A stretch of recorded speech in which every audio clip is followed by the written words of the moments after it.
આ દુનિયામાં પહેલું કામ જો ઈશ્વરને માથે રાખીને કરવું હોય, ઈશ્વર જો વાલ્લો હોય, તો પહેલા રોજ સવારે ઉઠીને એવું નક્કી કરો કે હું અહીં જાતે નથી આવી ગયો, હું પ્રસાદમ છું ઈશ્વરનું. એની કૃપા છે મારા પર કે એને કીધું જા. આવી અનેક તકો આપી છે, તોય એક તક આપું છું, જીવી લે. કેટલો ઉદાર છે માલિક. એક પણ જન્મમાં આપણે એને કહીને આવ્યા પછી એની વાત માની નહોતી. આપણે વફાદાર છીએ નહીં, અને તોય દર વખતે તક આપે છે. આપું એક તક, કોશિશ કરવી છે તારે. અને ત્યારે તો આપણે હાથ જોડીએ, હા માલિક જવા દો. અને અહીં આવ્યા પછી ભૂલી જાય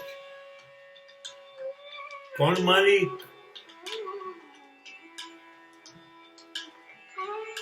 કશો વાંધો નહીં, ભૂલી જાઓ. એને એવી શરતે તમને નહોતા મોકલ્યા કે તમે એને સતત યાદ રાખો. એને તમને એટલે મોકલ્યા હતા, જા, તારી મરજી મુજબ છે. તારી જાતને ખુશ રાખ. હું જેટલો આનંદિત છું પરમાત્મા, એવી રીતે તું ખુશ થા. તારી જાતને આનંદ આપ, તારી જાતની સંભાળ લે, તારી જાતની કાળજી લે, અને તને મનગમતું જીવીને પાછો. એટલે આપણને તક આપે છે કે તને કોઈ અફસોસ ના રહે મરતી વખતે કે મારે આ રહી ગયું. જીવવા મોકલું છું તને. અને આપણે આપણી જાતને ખુશ નથી રાખતા. આપણે આપણી જાતને ખુશ રાખવાના બદલે લોકો ખુશ કેમ રહેશે એની પાછળ સતત આપણી જિંદગી વેડફીએ. નહીં, આપણે જીવવાનું.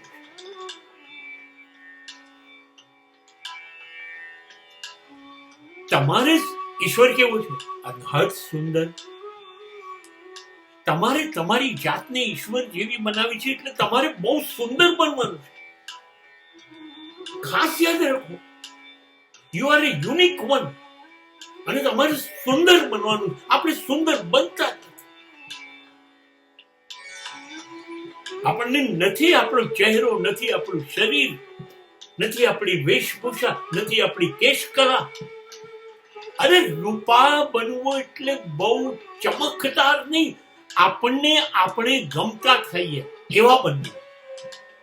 એવું ચાલીએ, એવું બોલીએ, એવું ગાવીએ, એવું નાચીએ, એવું વાંચીએ, એવું લખીએ. અરે હું એટલો મસ્ત બન્યો, મને બહુ ગમે.